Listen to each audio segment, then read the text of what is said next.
Hey there, and welcome back to the Big Red Zone. I hope everybody is, being safe for quarantine. We do actually have quite a few topics to talk about today. We got NFL draft coming up, big news with Gronk. Let's see what happens with the Buccaneers, and we got a special guest here with today. Thank you all for coming in to the Big Red Zone.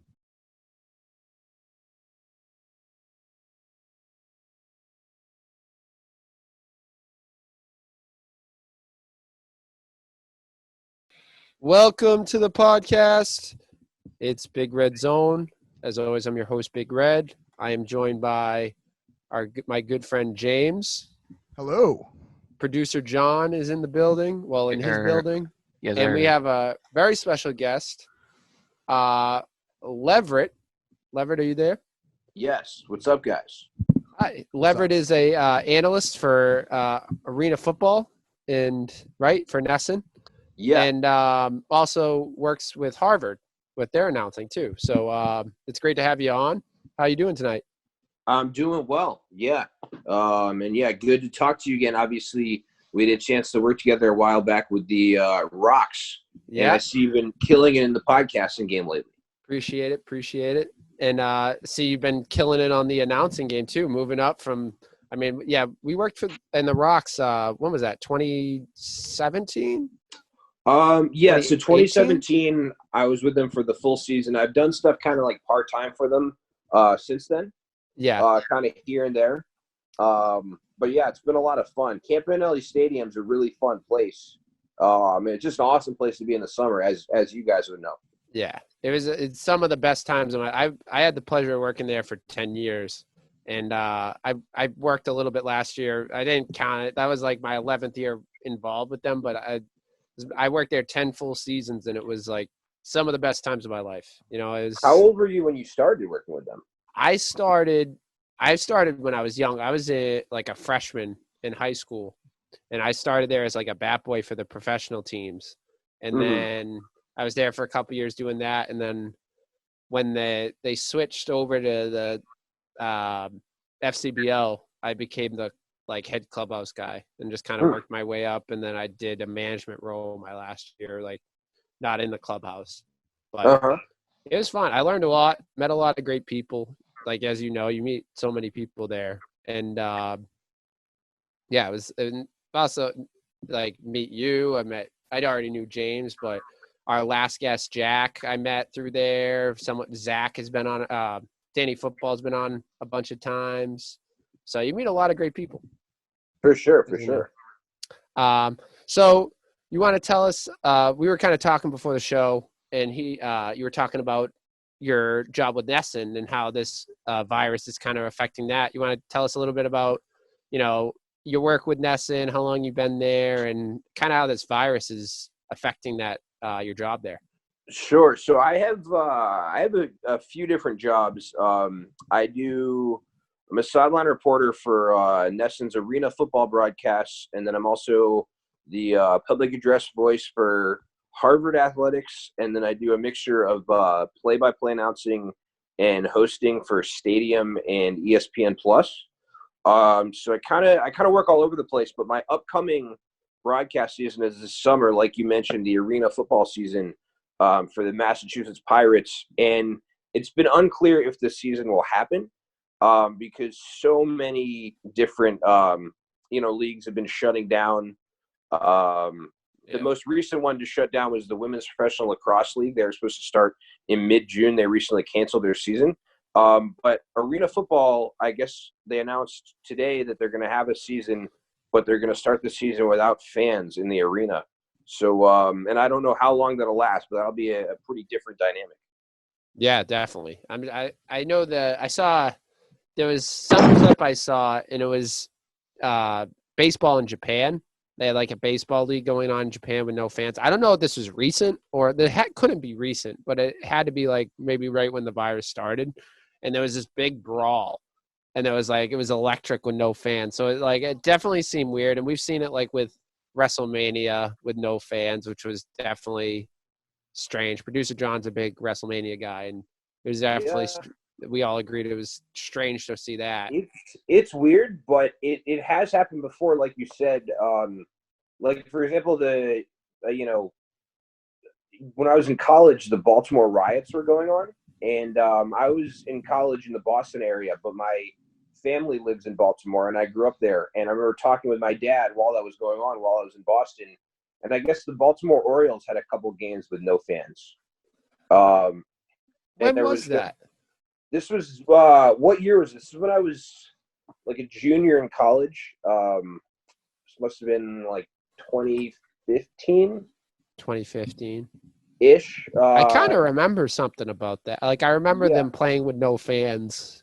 Yeah. I remember that was a big story. Well, there was a guy who hit a home run and then like went to the top step of the dugout and tipped his cap to the empty stadium.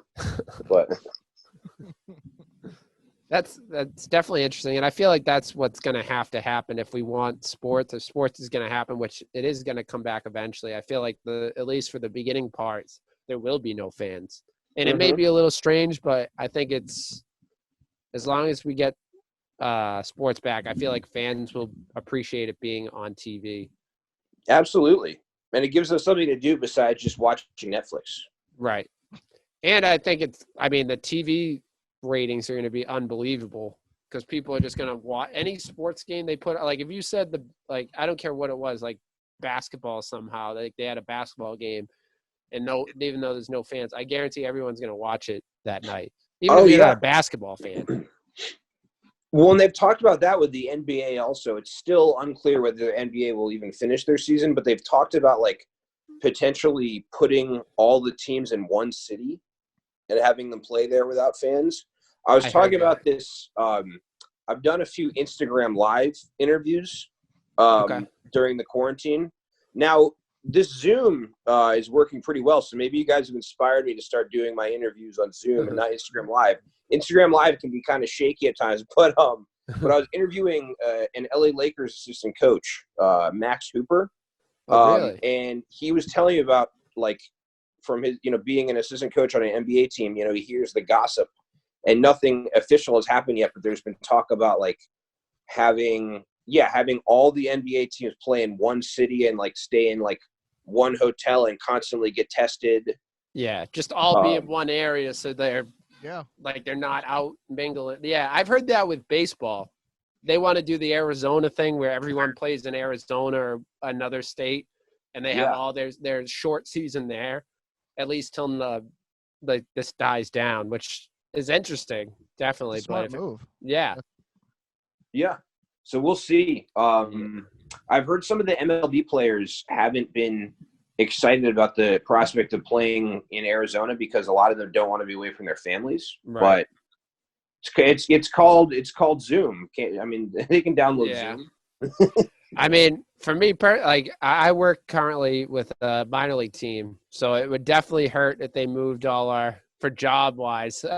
For personal reasons, I kind of hope they stay local, but I understand like you got to do what you got to do in these times, and if it means playing the season, I think that's best. Which minor league team do you work with now?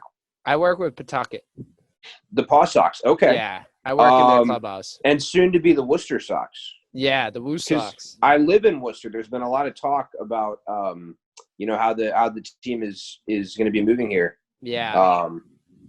And have you been with the Paw Sox ever since you left the Rocks, or were you with another? Yeah, so I left the Rocks after 2 seasons. Last year was my first season away from the Rocks, and I left because I got a job with Pawtucket. Because, I heard you got a job in the affiliated club. I didn't know it was them, but that's awesome. Yeah, it was a lot of fun. Met a lot of great people there, too. Baseball is awesome because it's like kind of like a one big separate family world. Like everyone knows someone and actually someone that used to coach for the Rocks was a little league or college coach for Rajay Davis. I think it was Rajay Davis. And Rajay Davis actually came in the visiting side. So I kind of had that, I was like, do you know this guy? And he's like, yeah. So it's kind of like cool to see that. And also I was at the Rocks for so long. There's a bunch of guys that are rising up the ranks of like minor league. We have a couple a couple guys in AAA, AA.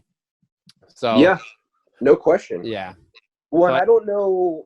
In my time with the Rocks, none of the players I cover there are playing in the Red Sox system, but there was Aldrich DeJong's now in the Dodgers system. Yeah.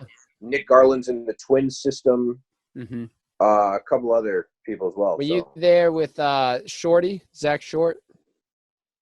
I don't think I was. Zach is playing AAA for the Cubs right now. Mm-hmm. Jake Fishman is playing for the Blue Jays AA, and he bounced between the AAA team as well. There's a couple guys. There's one kid that's in low ball for the Red Sox, like low A rookie camp. There's a couple. Yeah, there's one in the Athletics. There's one in another kid in the Cubs organization from a long time ago. Like with the first couple of years they were in this Futures League, but there's a lot all over the place. I see them online, and I talk to a few, like DJ I talked to a little bit, Jake I talked to, Shorty I talked to, Nick I haven't talked to Garland in a while, but that kid's hilarious. He's one of the funniest guys I've ever met. Yeah. He's just like crazy guy. Have you seen his Bachelor Instagram commentary? No. He did a full weekly Instagram live show about The Bachelor and his reaction. Yeah. It's definitely he was fun to be around for some. Oh yeah. It was never a dull moment with him. He used to wear the necklace with the metal testicles around his neck. I don't remember that. No way. He would literally, as soon as he came off the field, he'd throw it on and wear it in the clubhouse. Wild. That's a little glimpse into Nick Garland. He was he was definitely one of a kind. Yeah. But now you mentioned that you're from Baltimore, right? Is that what you said? You're from the Baltimore area or from Baltimore? Yeah, and my dad still lives in Baltimore currently. So did you grow up Orioles fan and Ravens fan and? Well, so that's the thing is, so my dad actually went to college in Boston. Oh, really? So he was a Boston sports fan. But he was I kind of watch every sport, but my dad is more of a baseball fan than an NFL fan. So he raised me to be a Red Sox fan. But he didn't really care who I cheered for in football. So I was unusual. I cheered for the Red Sox in baseball, but the Ravens in football. I mean, that makes sense. If grew up in Baltimore, you'd be Ravens fan. And my dad didn't care enough about football to pressure me to support the Patriots. He put pressure on me to support the Red Sox. But, I mean, that wasn't really that hard of a call because the Orioles were terrible when I was growing up. Right. So and at the Ravens were a contending team.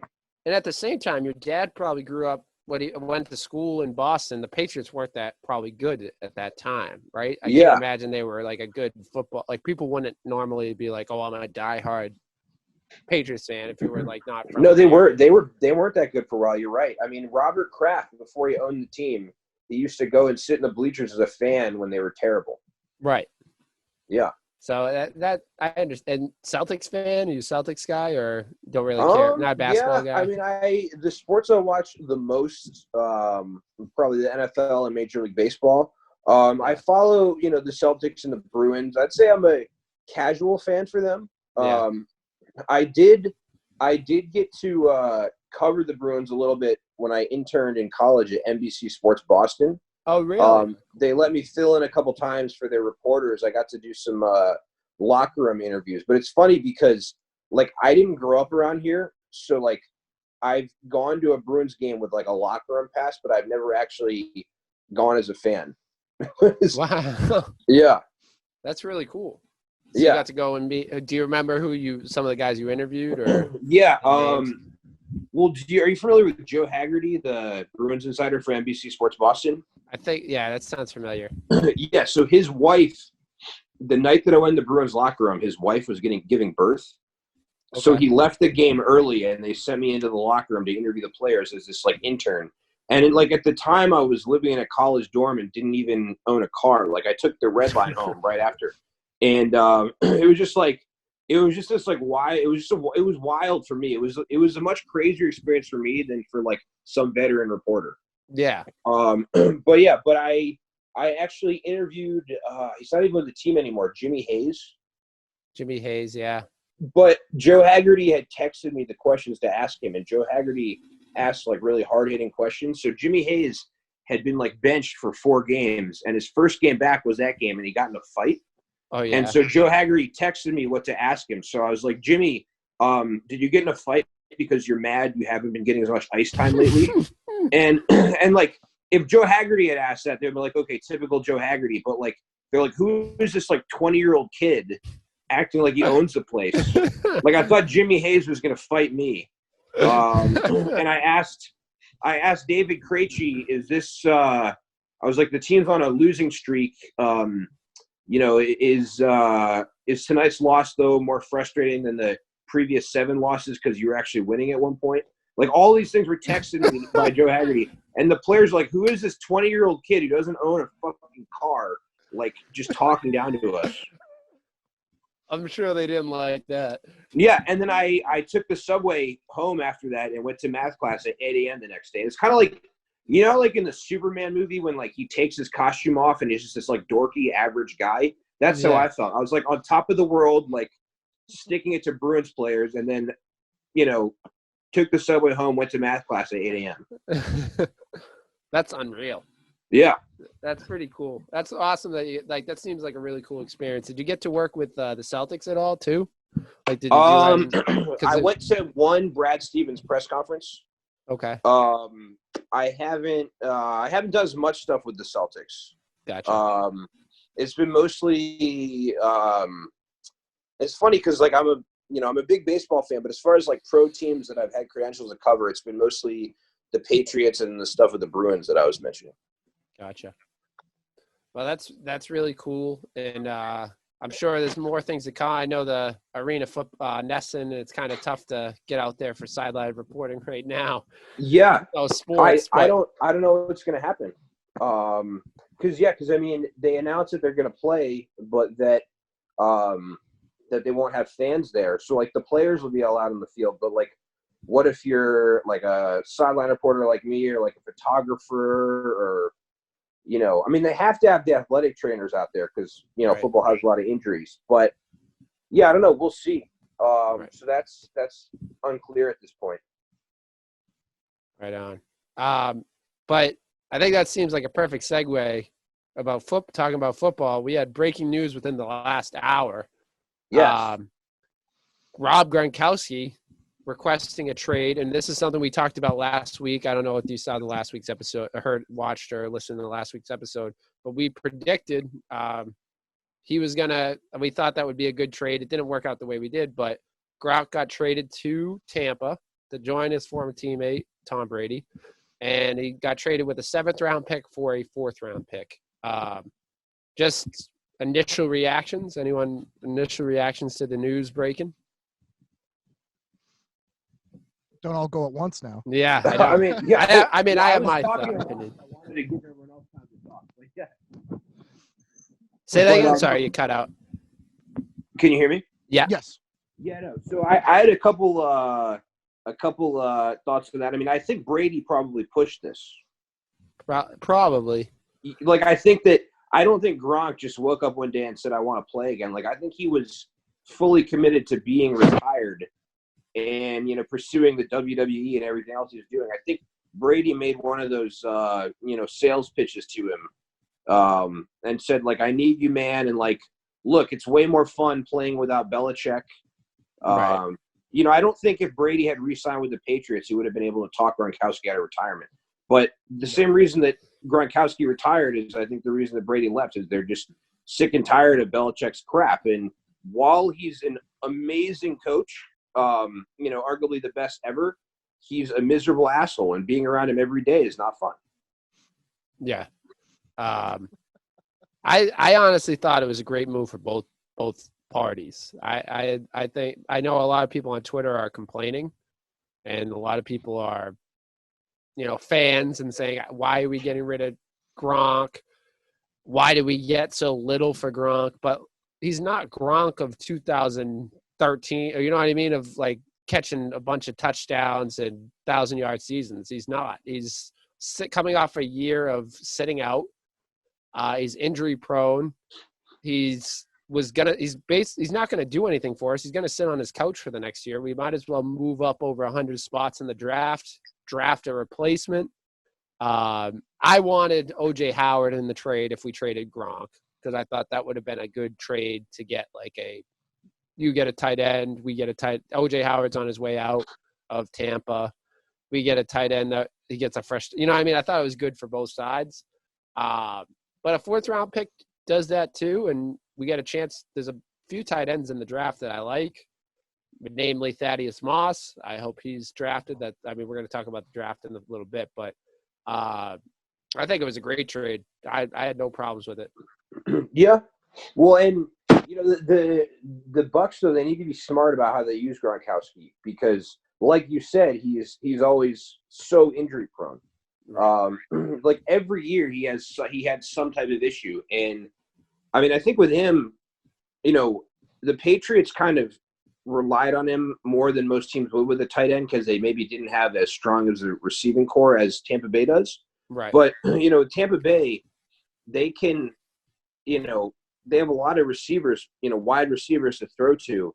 They can just use Gronkowski in specific packages in which he'll excel. Use him as like a red zone threat in various things. But they don't need to put him on the field every single play.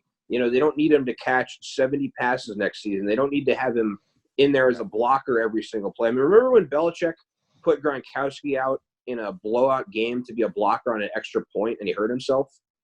Yeah, I think I remember that. Yeah. Be smart with your use of him. When you have someone who's so talented but also so injury prone, but maybe the year off has helped him to recover. Yeah. James, what are your thoughts on this? Well, you're picking up exactly on what my thought was, is he's going to be kind of their ace in the hole. Brady already knows what he wants to do with him. He already knows how he's going to handle Gronk. They're going to wait either late in the season or even in postseason to use him. He's going to be their guaranteed ticket into the postseason, area. Now, as far as how often they're going to use him, as little as they possibly can for the first 8 games. I would barely use him. If you don't need him, don't put him on the field. But if you need him, again, for the red zone threat is a very accurate description. That's when you're going to need him.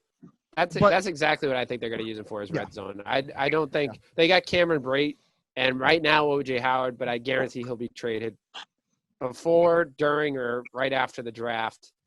He's not going to be playing for the Bucs. But I think that they're going to use Brate as their main tight end and use Gronk as their red zone target. The other thing about Gronk that will keep him out of, help him with some injury and taking hits, in New England, you said it, Leverett, he didn't have nearly the amount of supporting cast as he does. He has Mike Evans, Chris Godwin, Cameron Brate. He has these guys two guys on the outside and another tight end on the other side of the line that can take some of that pressure off. You can't just double team Gronk now, because you got to double team Mike Evans. You got to put another safety on Chris Godwin's side. Yep. Gronk is probably going to get a bunch of, if you're a fantasy guy, I'd go after Gronk, because he's going to be a good player. He's going to get you some points. He's going to get you touchdowns. I think that's what's going to happen with Gronk. The only thing is, will his body hold up? I don't know if he plays. Like you said, James, I don't think he plays a whole season. I don't. No. But I don't think it's because they save him. I think it's that he gets hurt halfway through the year, is out for 4 weeks, and they bring him back for the postseason run. I think that's kind of what the forecast is. I don't think he plays more than 8-9 games. And a lot of this is dependent. Gronkowski was at his best was back in the infamous Aaron Hernandez days, when they had another tight end on the roster who they could lean on. Right. At the time, they had arguably the 2 best tight ends in the NFL on the same team. Obviously, Aaron Hernandez was an awful human being, but he was a very good tight end. He took a lot of pressure off of Gronk. Now, obviously, that ended for reasons you guys may have heard. I think there was a documentary that came out about it. It may have shot 3 people, but back in the day, before Aaron Hernandez started shooting people, they were quite a duo, and that was when Gronk was at his best, when he had support, like you said. And also on that team, they had Welker, they had Jules. I think they Did they? I think they had Moss during that time. Like they had a bunch of guys on that roster. Yeah. It just helps take the pressure off. They can't, and like when like that last year when Gronk was here, before the year we won the Super Bowl, it was him and Jules pretty much. That was all we pretty much used. Yeah. I mean, we had Gordon for like a little bit, I think. I don't even think we had Gordon that. Yeah, we had Gordon for like a couple weeks. Yeah. But it was basically Gronk couldn't get like a break. They were doubling him the entire game. And when they would go single coverage, he'd make a huge play. So I think he's going to have a pretty good year. It's if his body can hold up. But like I said, I thought that was a great trade for both sides. Would I have liked a little more? Sure. But like there was no leverage on the Patriots side. No. Gronk said, I want to play for only them. And if not, I'm going to sit for a year and maybe I'll come out of retirement next year. Like it was like, I think the Patriots had no leverage. They got a 4th-round pick, which will help them draft. Right in that middle is where I think they're going to find a lot of like gems. 3rd, 4th-round pick. For 3rd and 4th round, I mean.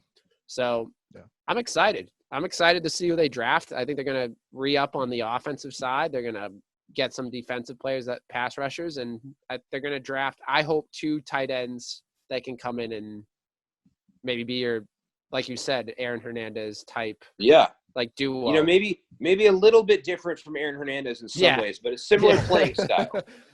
On the field, yeah. Between the lines. Similar playing style, fewer murders. Yeah. Yeah. Hopefully none. But I honestly don't see it. I can't say I didn't see it coming. If Gronk wanted to play, he was going to play in Tampa. He wasn't going to play here, people. No. Like he. Yeah. No, like, but I really think though that he didn't even consider coming out of retirement until Brady left the Patriots, and I really think that he didn't view his retirement as a break. Like he viewed it as a long-term thing, and that he's kind of changed his mind. I don't think, like you said, and I don't think it was like that. Oh, I see Brady going to Tampa. Now I'm going to go play in Tampa. I think it's exactly what you said. I think Tom called him and it's like, hey, do you want to come play with me in Tampa? Yeah. Now everyone's going to start coming to Tampa. Gostkowski, get ready for Gostkowski to go sign down there. Get ready for everyone to start signing. Well, and I think, they want to let Brady kind of handpick his weapons. The one weapon they wouldn't let him handpick was Antonio Brown for understandable reasons. Antonio Brown might be my least favorite professional athlete ever. I mean, plenty of pro athletes have done bad things off the field. It's a new thing with him every day. And I don't know if you saw the Instagram exchange I had with him. No. You had an Instagram? Oh, man. He DM'd me. And Antonio Brown is someone who's dumb enough to start shit with someone who has like a fraction of the followers he has. Like I have maybe like 7,000 followers. He has like a few million. But remember when he had that incident when he threw the penis-shaped gummies at his ex-girlfriend in front of their kids? I didn't hear that one. Yeah. No, he literally got these penis-shaped candies because his ex-girlfriend tried to drive their kids to school in his car. And so he started throwing little, he had a bag of gummies that were shaped like penises. And he goes, here's a bag of dicks, you broke bitch. And then, we know about this because he filmed the entire thing on Instagram Live on his own phone. And then the police showed up and he was like, and the police actually showed up and drove his kids to school. So at the end of the video, which, like I said, he filmed, you see him saying to his son, he's like, I love you, little guy. Go with the bitch ass police officers. But anyway, I said on Twitter, I wrote at the time that happened, I said on Twitter, like, we need to stop giving Antonio Brown and star athletes, a break when they act like assholes. They need to be held accountable like every other citizen. I thought that was pretty reasonable, but Antonio Brown at the time blocked me on Twitter. This was like months ago, but then 2 weeks ago, at 5:45 a.m. when he was at the gym, I got a DM from him that said, suck my dick. So I screenshotted it. If you look on my Instagram, it's like my 3rd from last post. I screenshotted it and posted it because I thought it was hilarious.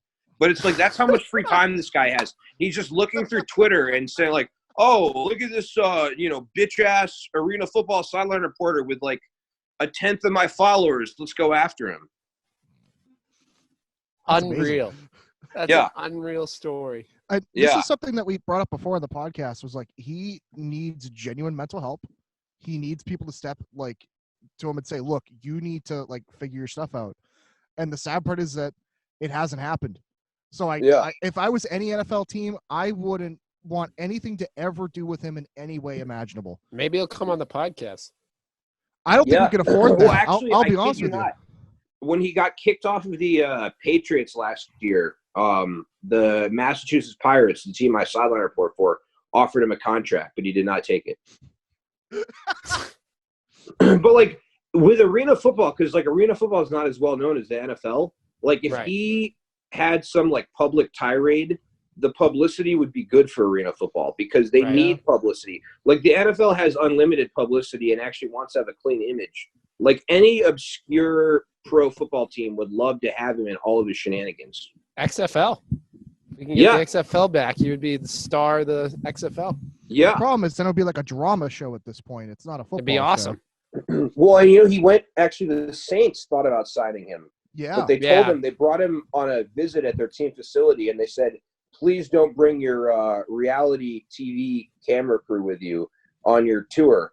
So he didn't bring his reality crew, but he brought his video crew anyway and shot a rap video in their facility. He was also working out with your team, the Ravens. Lamar Jackson, yeah.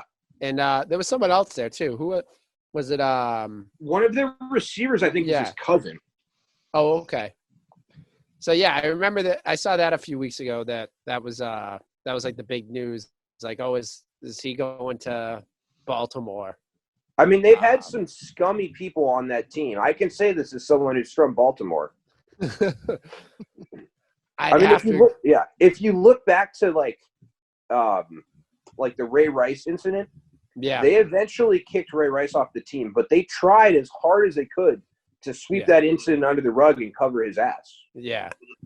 And so it was amazing that Ray Rice, probably people back in that time, he was one of the best running backs in the league. People don't even know who he is now. And that was such a big incident. And that kind of started the whole, I've said it before. I think that started the whole hate for Roger Goodell. That was the first incident that everyone didn't like Goodell because he handled it terribly. He just screwed it up.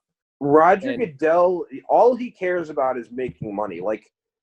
Roger Goodell, this is a pretty controversial thing to say, but Roger Goodell wishes Ray Rice had just beaten his wife at home and not at a hotel. He doesn't give a fuck. He honestly, he is one of the most phony. I can't stand that guy. He's a phony little bitch. I'm sorry. Roger that.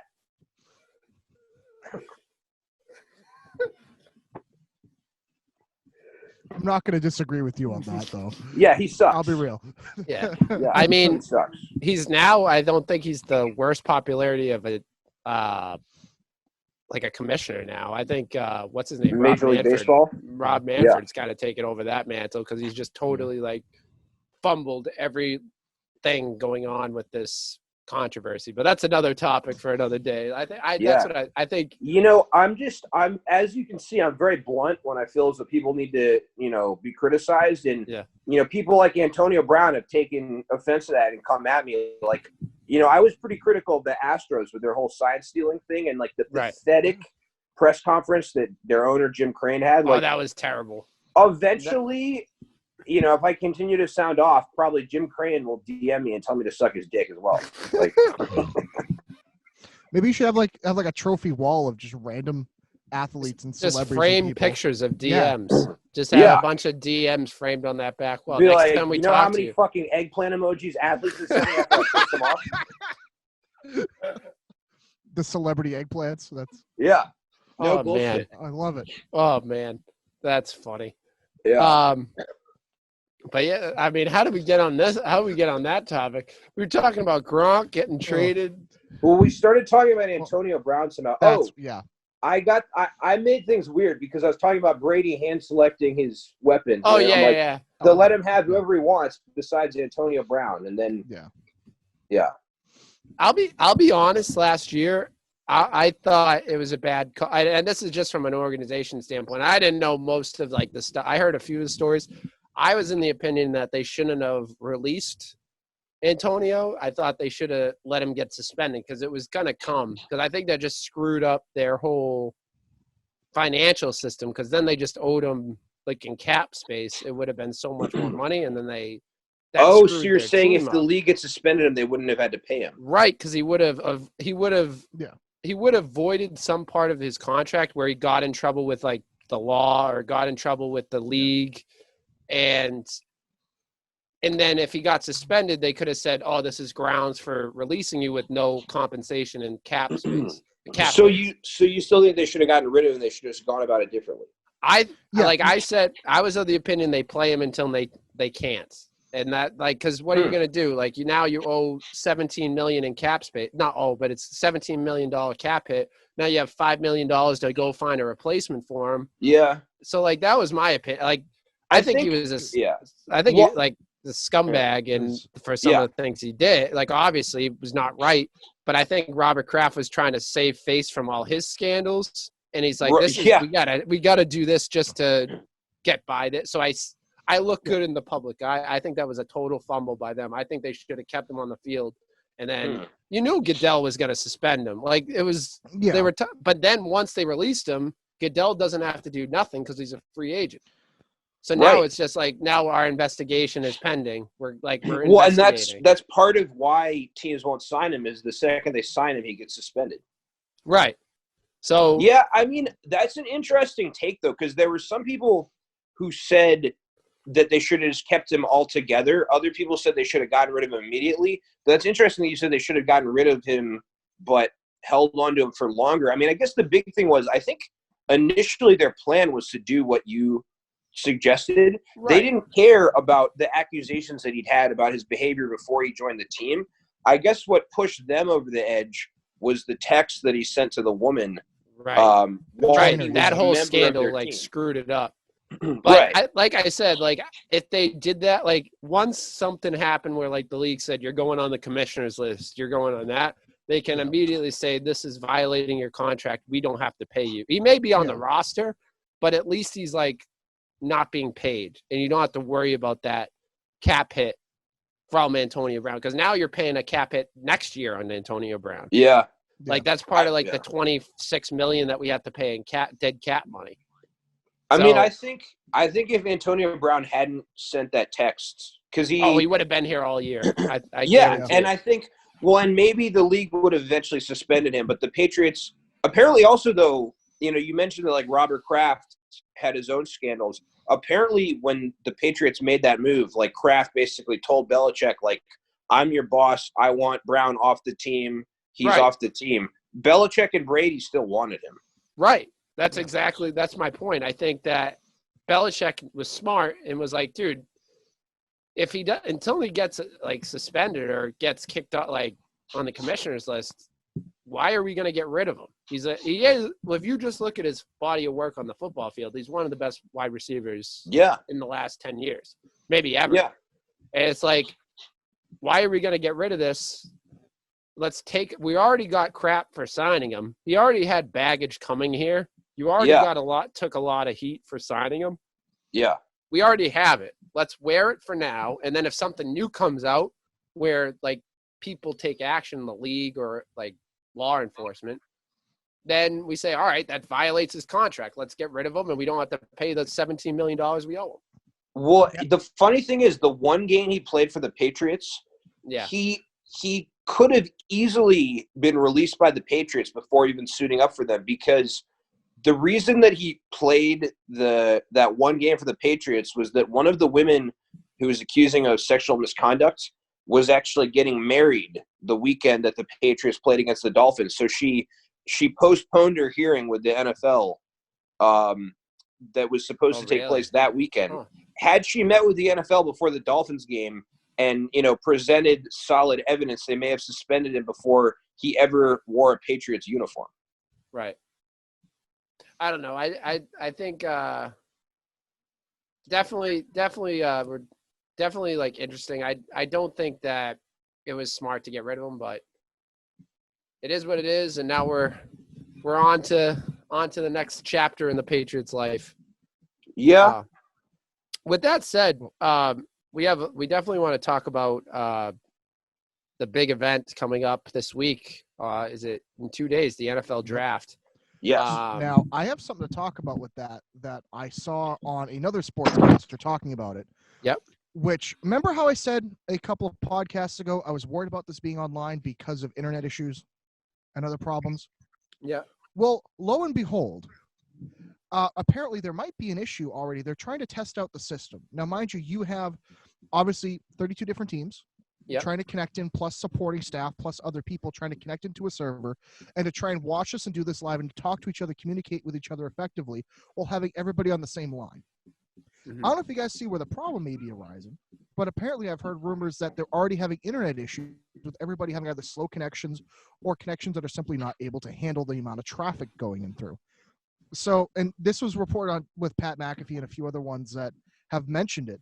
I'm trying to follow up on that and see if there's any hardcore data, but I am somewhat concerned about if there's going to be any, how should I say, miscommunications or issues. Not that it is going to happen, but I wonder watching it live if they're going to have delays or stops or other issues or big problems. Because I'm concerned because you got a lot of people that either don't have the internet, right, the internet traffic or really the internet bandwidth to be able to deal with that amount of people in a call. But also, I don't know if the NFL really knows how to organize this, having this many people online. Like I used to work for YouTuber and do stuff where I managed it was almost 1,000 people on a TeamSpeak server. It's like I used to have to organize, help manage things and move stuff around and whatnot. I know how to do stuff with Discord and stuff. I'm not saying I would do that necessarily with them, but I hope they have people on there that can organize this effectively. Because if you screw up the draft, this might cause a lot of confusion and issues. So, I don't understand why they want to use internet. Like, I don't get that. Doesn't make sense to me. Like, you're going to broadcast it on TV so people can watch it on TV that doesn't have anything to do with internet. And you can easily call in on your phones, which doesn't affect internet. And then, like always, they don't connect through Wi-Fi normally. They use telephones. So why not use telephones again? You have one number that you have, maybe 2 or 3 guys that are handling the picks. You have them call it in. The next pick, like, hey, get ready. You got to give us your pick. And you call in. You have 2 minutes to call it in. If not, it goes on to the next pick. I don't get why that. I think they're kind of, outthinking themselves. Like you said, why do they even need to use internet? And it's funny because, like, the NFL, their draft has always been, a spectacle, and it almost becomes reality TV-esque when there's, like, some guy who's supposed to go first overall and he falls to, like, the 20th pick and they have the cameras in his face while he, shits his pants on national television. Like, we've seen that with, like, Brady Quinn and Aaron Rodgers back, when he got drafted. He fell way, way, way back in the draft. But I think Phillip Rivers fell a little bit, too. Yeah, true. Didn't he no fall question. But, like, Major League Baseball, they've, in the past few years, made their draft more of a spectacle. But for years, Major League Baseball didn't really broadcast their draft. They just did it over, like, speakerphone. And they didn't really try and make an event out of it. They just simply used the draft to draft the players and didn't try and, make television money off of it. Maybe could the NFL just do something like that this year? Because if they're going to try to, have this big spectacle out of their virtual draft and have all the internet issues that you guys mentioned, I mean, that could turn into a pretty big mess. Well, that's what I was talking about. I'm glad you hit on that. What I wanted to get to is they're trying to overproduce this. And considering, I know they're talking about revenue and they're talking about they want to have more advertisements, they want to get commercials, they want to get people to watch to recoup some of the money that they're already preparing to lose by possibly not having as many games. So I understand they're going to want to have some sort of production, something that's well organized. However, considering the lack of prepare time they have, the lack of preparation, and really the lack of infrastructure they have to consolidate everything into like some sort of central infrastructure or location, it just seems like they're trying to do way too much with not enough. And I hope everything goes well. Don't get me wrong. I don't want it to screw up, but just use the phones. Just make simple calls. That's what I'm saying. Now, my suggestion would be, why not have a large table with just a representative from every team wearing a jersey or something like that, and they get a call from whoever, and they make their decision there, and they have like a round table kind of thing. And you maybe have some boards around it and stuff like that, or something in a big hall. I don't know. I have a bunch of players there too. But you could do something that's simple and people will still watch. It's not like it has to be a reality TV thing or something that's way overproduced. That's not what this is about. Well, the majority of like draft coverage is the 3 guys in the suits at the table. So like if you're going to say internet connection, I guess, to have those guys like yapping about what team should take, yeah, that's an internet that you're going to have. But they've had plenty of feeds that we've had to do that. They have First Take is 3 hours, and they have them on all 3 different locations. So I think that's like not a big deal.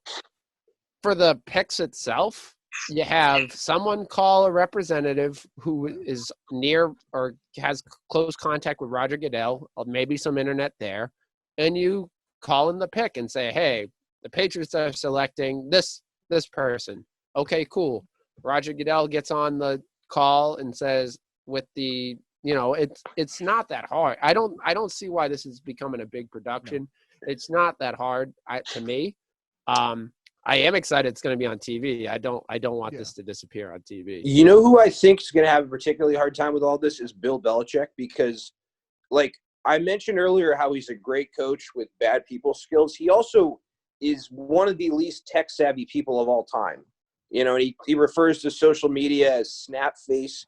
And I don't know if you remember, he was the first NFL coach when the NFL started using tablets on the sideline. He was the first NFL coach to go back to handwritten notes. Right. And he claimed that the tablets didn't work that well, but no other coach or player in the entire NFL had an issue with them. I think he's just really, really bad with technology. But I can see Bill Belichick being like, what's this whole internet thing we're using? And I mean, there are people like that. Like my dad is a college professor, and he works with guys who, like, they have PhDs, and incredible credentials and resumes, but they don't know how to set up a Facebook account. And they're those people who, like, are brilliant at what they do, but just lack, like, basic technology skills. Bill Belichick's going to need to have some type of, like, assistant there with him, walking him through it. Oh, I'm sure he will. Like, there's bunches of coaches, and I'm sure, like, people are going to be like the Patriots people. You think, Bill, maybe like a couple scouts, maybe a couple coaches. They may be on what we're doing, 5 people on a call, maybe a Zoom call, and they're like, all right, who we taking? What not? Maybe that's what they do, but I don't think, like, the whole – when looking at, like, the draft as it – like, only the draft for the internet thing, I mean, for the TV, I don't see how that will be affected by it. I don't see why internet has to play a factor on that. I mean, true. But this is the last part I wanted to get to was – mark my words, there's going to be one team that's going to make one really dumb pick, and they're going to blame it on this system. There's going to be some sort of issue. Somebody's going to miss a pick. That was an obvious pick. Everybody knew, and they're going to blame it on this system. Mark my words. I agree. You're 100% right. And that's pro sports in general. Anytime something goes wrong, you find someone else to blame. It's like, if a GM signs terrible players and the team stinks, he'll fire the coach. When the coach didn't do anything wrong, he just had terrible players. It's right. That's just, or you always find someone to blame. And 100%. And those same teams who screw up and blame the system, if they were to have a good draft, they'd probably say, "Oh, the system was perfect." Right. Yeah. Right. Now, is there any? We're Patriots fans, so we're kind of looking at the Patriots side of the draft. What are a couple top like targets that you have? I don't know if you've been looking at for Patriots draft wise. Maybe you're looking at the Ravens, but and you can share your thoughts on that. But what are a couple targets for your team for this draft? Well, first off, with the Patriots, do you think they'll try and draft a quarterback, or are they all in on the Jared Stidham show? I'll let James answer this too, but I'm on the opinion they're going to draft a quarterback. Yeah, in the 3rd round. That's because they don't want any of the free agents. They don't want Cam Newton or anyone. No. I think they're going quarterback 3rd round. And I have my pick who it would be, but I'll let James go on that. The problem is I feel like it's a tough choice because really there's not a lot of information out there to have any sort of really clue on which way they would lean. Now, the smart move is obviously to draft a quarterback because I don't have a lot of faith in Stidham. We have Hoyer, sure, but really that's not a long-term deal. That's not anything that you're going to want to keep for a long time. That being said, I've heard some good things about Stidham. Again, I've said this before on the podcast. I don't have enough data to have any sort of opinion, but considering the draft picks that you have as the Patriots, you've screwed up so many previous drafts. You have not taken good quarterbacks. You've let them all go. You have to put your money where your mouth is. Draft a good quarterback. You missed out on Lamar Jackson. Don't miss out this time. Stidham was a stud in college, but I do think and in the preseason last year, but I do think that they need a quarterback. My guy is Hurst. I like Jalen Hurst. I'm fine with that pick. I think. What round do they have to? Which draft pick do they have to use? Hurts. When will he be available? Their third round pick. I've seen projections that it'll be around in the third round. Well, because the thing is, with Stidham, what was he, a third or fourth round pick? I think he was a fourth round pick. Right. I remember Jimmy G back when they took him, he was a second round pick. But I mean, when have the Patriots ever used a first round pick on a quarterback? Oh, yeah. Got Brady in the sixth round, way back then. But I mean, right. But if you're getting a quarterback, if you got a first round draft pick quarterback, that's one thing. But, is it that much of an upgrade to get a third or fourth round quarterback this year compared to a previous fourth round pick in Stidham? I mean, I guess it depends on which specific third or fourth round pick you get. Hurts could be a sleeper pick. He could be better than all the quarterbacks in the draft. He was projected, I thought he was going to be even higher before the season. I think he's a stud. And I just think that it's a different brand of football, which would be exciting. He's more of a running guy, which is kind of getting with the times, which I think we talked about before. I think Belichick kind of wants to move in that direction because he's been 20 years of a guy. No complaints here, but he spent 20 years of a guy that most he could probably run is 5-10 yards. He was a pocket passer. Yeah. Now you get to have a guy that can actually move his feet, his legs. So I think it's exciting, and it's a new breath of fresh air. I think that's what they need for this new – because it's not a rebuild because you have a lot of your defense back. You have a lot of players coming back. But I think it's a breath of fresh air. But to your point, I don't think they're drafting a quarterback first round because I just never seen Belichick do it. The people that are saying, we're going to trade up to try to get Tua, I don't think that's going to happen. I don't see that happening. Well, not Tua, but do you think there's any chance they could try and not move up to number one, but move up higher in the first round to try and get some type of first round quarterback talent? I mean, they could move up to the Lions pick, which is I forget what they're at. They're top, I think it's 4, maybe at the 4 or something.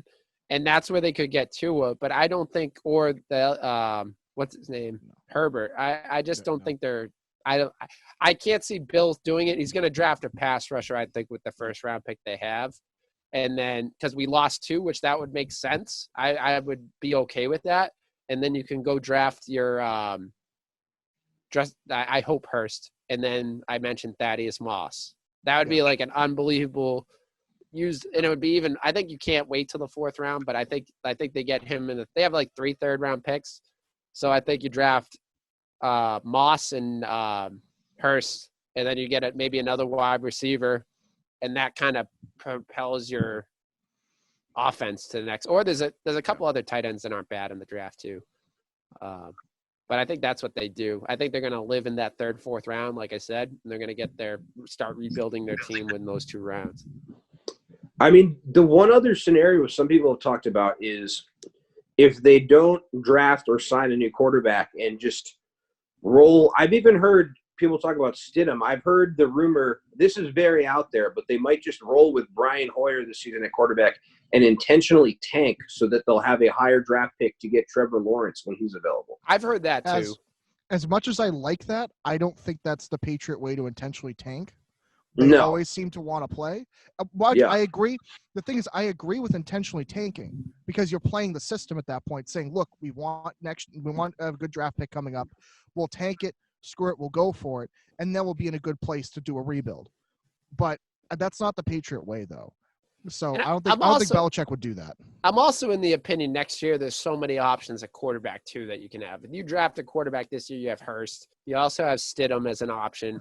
And we've heard a lot of rumors about Watson being an option as a free agent or going into – I forget how many years he has left on his deal. But Watson has been rumored to come to New England.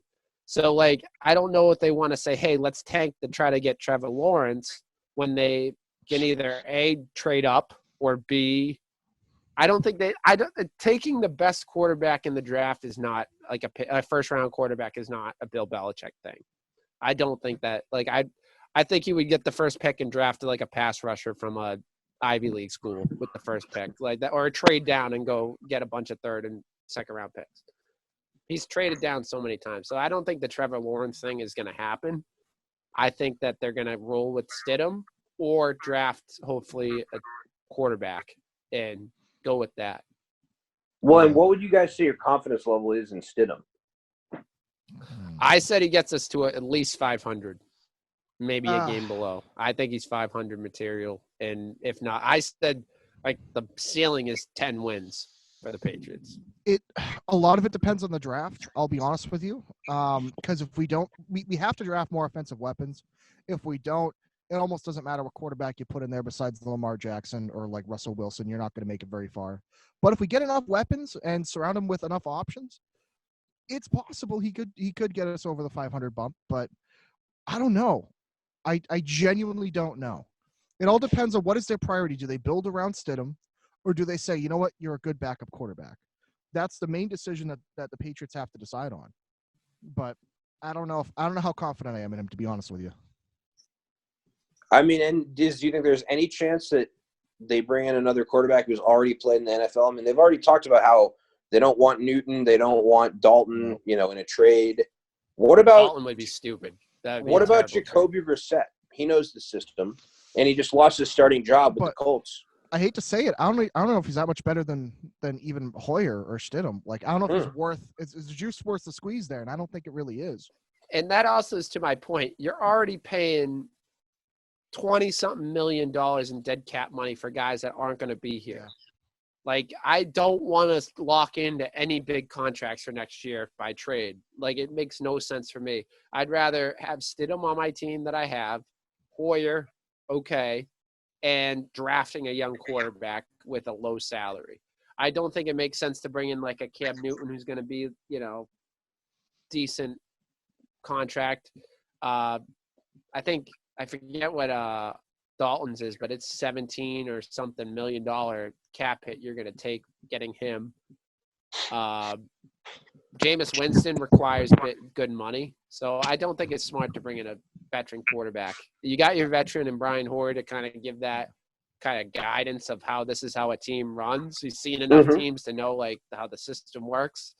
And now you just get youth. The youth movement's on in New England, and I think that's going to be us for the next like 10, 15 years. I think that the guy they draft I think they could draft the future of the franchise in this draft, and I hope it's Hurst. It's going to be funny watching the Patriots go from the oldest team in the league to probably one of the youngest. It's going to be a young team. It's going to be a massive change. Now we're running a little bit running out of time, so I definitely want to get to this before we run out of time. The newest hit to the sports world right now is the new documentary that came out, The Last Dance. Have you guys seen it? Everyone see bits and pieces, parts of it? Leverett, you said you got to see at least some of it, right? I got to see part of it, yeah. Definitely recommend watching it. It was unreal. And could you give me any sort of like a summary on any big points or anything that was? The big thing, because they had the 2 episodes come out last week, like they back to back.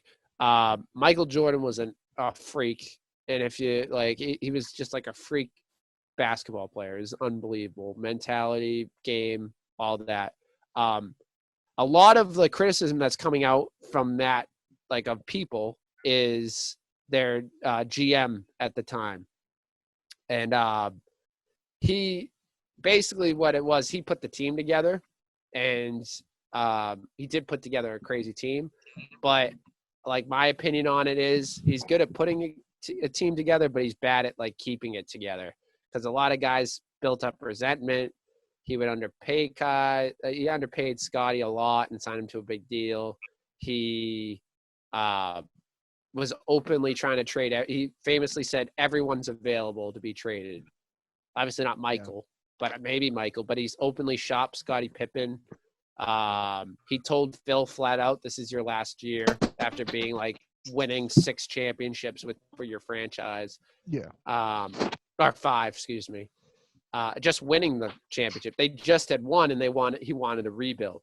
So I don't think, and he lost respect for the ship. So I think he's like seen as the villain here, and for good reason. But yeah, that's pretty much. I thought putting together a team, he was unbelievable because he put together Jordan, Rodman, Pippen. He put together Steve Kerr. Like, he got a bunch of good guys on that team, but everyone hated him. So I guess it was, I don't know. That was another thing. I thought Phil did a great. I thought he was very professional. I didn't really know much about Phil Jackson before this, but everyone's saying Scottie Pippen was underpaid. Like, he was, but Scottie Pippen made a ton of money in his career. He made a lot off that next contract. He's rightfully so, but he did make a lot. He did make his money. A lot of people are saying like, oh, like it was crazy how underpaid he was, and it was, but that next couple contracts, he got paid big money. So in the end, at least, he recuperated from that loss. And but like saying like Michael Jordan broke his foot in his second year, and they told him he had to sit, and he was itching to play, so he went back to school and started playing and rehabbing at his school without them knowing, and he came back off a broken foot and scored 50 and 60 or 40 and 60 against the Celtics. They lost, but still, it was just crazy. There's a lot of crazy points to it. It's like getting as much steam as Tiger King. Like, Tiger King's completely forgot about now, and now everyone can talk about his The Last Dance, which is kind of crazy. Well, and this is a great time to be in the movie and documentary business with everyone cooped up at home. Oh yeah. Yeah. Oh, it is. They're making a lot of like they're getting a lot of views on that Last Dance. It's been so hyped. I mean, how well do you think Last Dance would do? I mean, obviously Michael Jordan's brand is a giant brand, regardless of whether or not people can go out of the house. But how much less attention, or how do you think the documentary would have done were we not in the middle of the situation we're in now?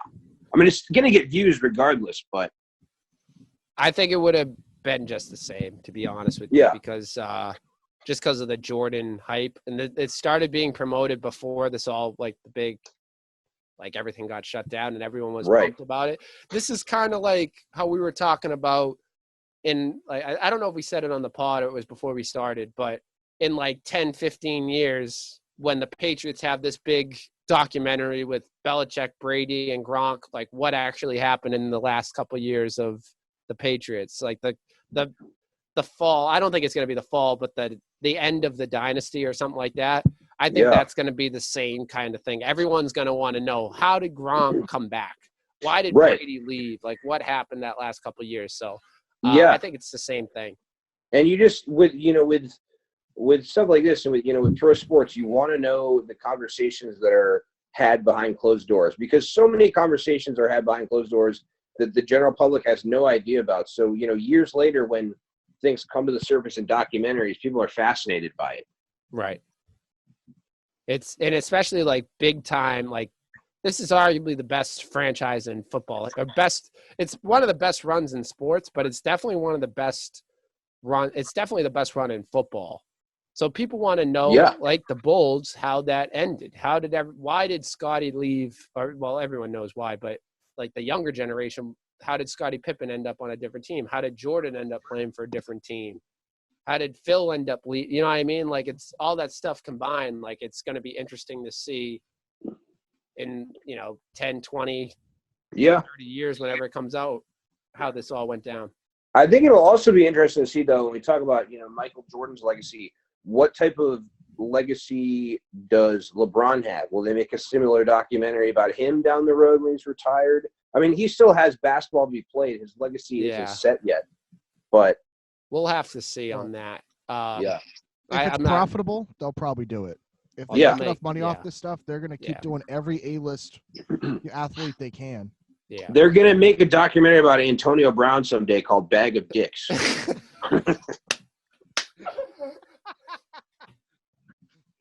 There's an absolute hatred for Antonio Brown. I'm going to be one of the people they interviewed for it. I'm going to be like the guy in the Aaron Hernandez documentary who's like, we were sleeping together. Like, they're going to interview me. I'm like, he harassed me on social media.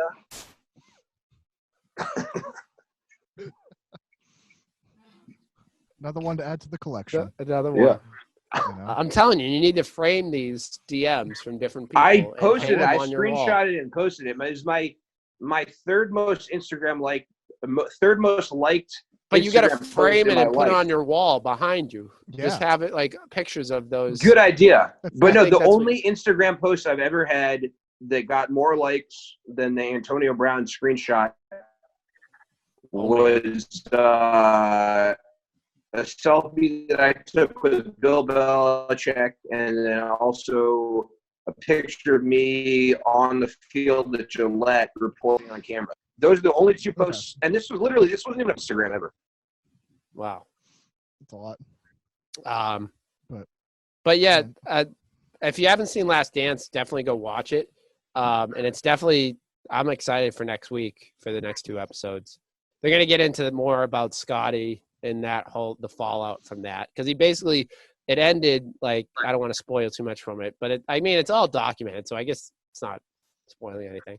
But I guess like going into the last year, Scotty was just fed up and he needed like foot surgery or something, or ankle surgery or something. He needed some kind of surgery, and he knew it at the end of that end of the previous season. So he could have done it in the off season and been ready to go for the next season. But he said, like, screw you to the organization. I'm going to do it right. I'm not going to ruin my summer rehabbing. I'm going to do it right before the season starts, and then rehab for like a couple months into the season.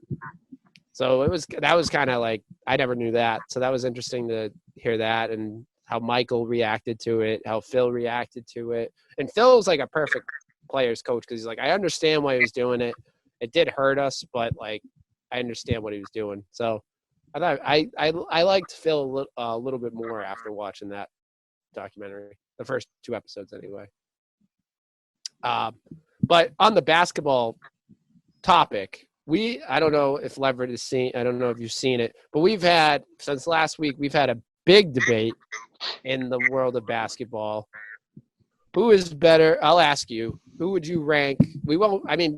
One of these guys, the question was rank these guys in order of all time. And I don't know if you're a big basketball guy, but I'll ask you anyway. We had Larry Bird, Kobe, and Shaq. And we ranked these guys all time. And I'll let you go. Do you mean, among all of the all-time greats, or just a ranking between the 3 of them? Well, we agreed that they're in the all-time. Like, every one of us that we've had this debate has them top 10 all-time. But like, we agreed Michael, LeBron, those 3 relative to each other is what. Yeah, those 3 discussing. Together. We think they were all-time greats, but compared to all-time together, who would you put in the order? I mean, I would probably say. Let me Bird, down here. Oh my goodness! I would say probably Bird 1, Bryant 2, Shaq 3. Baby. My man. Hey, that broke the tie, John. Producer John, write it in right now. That broke the tie. I don't know if John's there. You were leveraging for the Larry Bird win. I wasn't leveraging. I mean, I was leveraging on Twitter. I was saying, come on, like, when someone would say, I think Larry's better, I said, go vote. And people were saying that for Kobe. So I understand. Did you say that Bird was number 1? Of those 3, yeah. I had the same order. And I think James had the same order as well. Same. Well, also though, I mean, if we're not just keeping it to those 3 guys, if we're talking about, all of the all-time greats, I think the tough thing when you're comparing like LeBron to people like Michael Jordan and Bryant is that LeBron's still an active player. Although, how old is LeBron now? Late. Let's look it up. I think he's late 30s. 37? Okay, so he's played most of his career at this point. So actually, it's not as hard. It's not like, when LeBron was like 25 years old, and it's like, how do you compare him when, Yeah. LeBron's 35.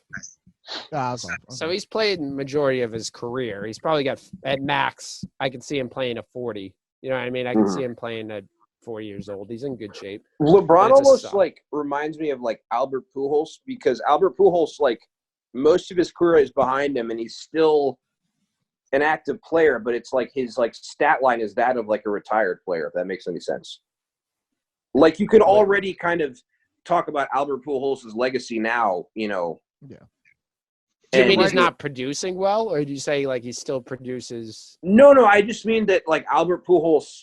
Well, LeBron is still producing at a higher level in his sport than Pujols is in baseball. But I'm saying Right. like they're guys who are both active players, but have played most of their careers and established themselves as all-time greats. Brady could be someone like that as well. Yeah. Already, still Gronk. an active player, but already has the resume. Right. Yeah. I get what you're saying. I actually had this debate not debate, but it was a conversation I had with actually Jack, who was on our last episode. We went through different sports and we're like, how many active players in the different sports are like Hall of Famers or have like right now if they stop playing today would be Hall of Fame players or all-time greats. And it's interesting to go through it. And there is some like LeBron or Tom. Now Gronk was retired at the time, but now Gronk's the best tight end I think ever to play in the NFL, regardless of what happens. But it is interesting to see like LeBron could stop playing today, and he would be, I think, the second best player of all time to play basketball. You know what I mean? Yeah. You also have to consider that, like with any sort of sport, the dynamics of it changes over time. So sometimes comparing direct stats is not always relevant or as relevant as you think it would be. So it's something to keep in mind, as well as there's some people that nowadays with social media, their impact sometimes is going to be leveraged on their social media standing towards if they're an all-time great player. So you have to look at kind of the different leverages and really the different areas people are going to consider. So it's a very hard debate that you can make a bunch of different angles. But I know you and I had the same argument for Larry. Right. People are always going to argue for like one of the people I was arguing with the most when I asked him who his top 5 is or who the top players is of all time. I think 3 or 4 of the 5 players, 4 of the 5 players that he had played in our lifetime. So you saw them. And you're more likely to say, hey, I saw Shaq and Kobe play. I never saw Larry play. I think they're, from my eyes seeing them, they're better than him. But in my opinion, I look at it like I watched the film and like I saw Kobe play. I saw Kobe's last game in the Garden. It was one of the best performances I've ever seen in my life. It was something special. He led a comeback at like 40 years old. Like it was unreal. And he put a dagger in us and he won the game for them down the stretch. But I take that away, and most of my top 5, I want to say, except for LeBron, all of them are like old players. Like I had, my 5 was MJ, LeBron, Kareem, Magic, and Bird. Those are my top 5 of all time, and then followed by Kobe and Shaq. Yeah. But like, and it's not taken away from the new guys. I just think like, I've already said my piece on my debate. I just think that like if you put everything together, and I just think it's unreal like what they were able to do. But it's heated up, and we had a tie, but now Leverett broke the tie, so I say Larry's better. I'm glad fans don't know anything about the history of sports. Like, good for you for paying attention to that, because there's some people who follow current sporting events very closely but know nothing about the history of sports, and that's what's hard, like you said, when you're comparing players from a different era, the best players from your era. Right. And I'll be honest, like just because I say like he's top, that's my opinion. If someone was like to say, I think Larry, and this is gonna go like this is exactly what Jack was arguing, and other people have argued. Jack argued, I think it's wrong if he's below 7. If you have Larry Bird below 7 all time, you need to go watch something. But if someone said Larry Bird was 6, I would disagree and I'll argue it. But I'm not going to be like that. Like that's crazy, because some people just think, some people think Kobe's the 3rd or 2nd best player of all time. I disagree, but the things he was able to do is unbelievable. Someone had Larry Bird at 15 all time, and that irks me. Like that's like total disrespect for what he was able to do in this league. But it goes to show that you have to take a lot of different things into consideration. Right. And it depends on what you think is important. Right. So it kind of depends. Do you think teamwork is important? Do you think leadership is important? Do you think scoring is important? Assists, like how do you determine championships? That? And it's no disrespect saying you're the 6th best player of all time. That's what people are kind of like. I feel like people are taking offense to. I said Kobe's the sixth best. Think of the thousands of players that have played in the NBA or played basketball. Like, I said he's the sixth best. Sorry. Like, it's like, it's not like I'm saying he's terrible. And I said it's close. Like, it's a close debate, and we saw it with our poll. 50-50 people say Larry's better or Kobe's better. It's a close call. Like that, 5-6 is very close. I just think I lean on the Larry side of the fence. But if you have him below 7, or I'd say even 6. If you have him not 6, I think you need to go watch something. But that's pretty much that's our update on the Larry debate. So that about wraps up this episode of Big Red Zone. I want to thank Leverett for joining us today. Thanks again for having me, guys. It was definitely one of the most entertaining podcasts we've had. Definitely some great stories you had. Like the Antonio Brown thing was hilarious. It was so funny to hear that interaction. And we hope to have you on soon again. Absolutely, yeah, anytime. Leverett, do you have any plugs you want to get off? Yeah. Yeah, I mean, like I said, we should definitely do this again sometime, but everyone hit me up on Instagram, Leverett26. There you go. It goes down in the DM. Antonio Brown's in there, girls from Tinder, all kinds of shit happens. Hit me up on Instagram. Oh my goodness. That's great. All right, hit him up. Join that same DM as Antonio Brown. All right. Again, thank you, everyone. James, always a pleasure. Producer John. Stay safe, everyone. We're almost out of this. The light is at the end of the tunnel, I think. We're almost out of this. But stay safe and have a great week, everyone.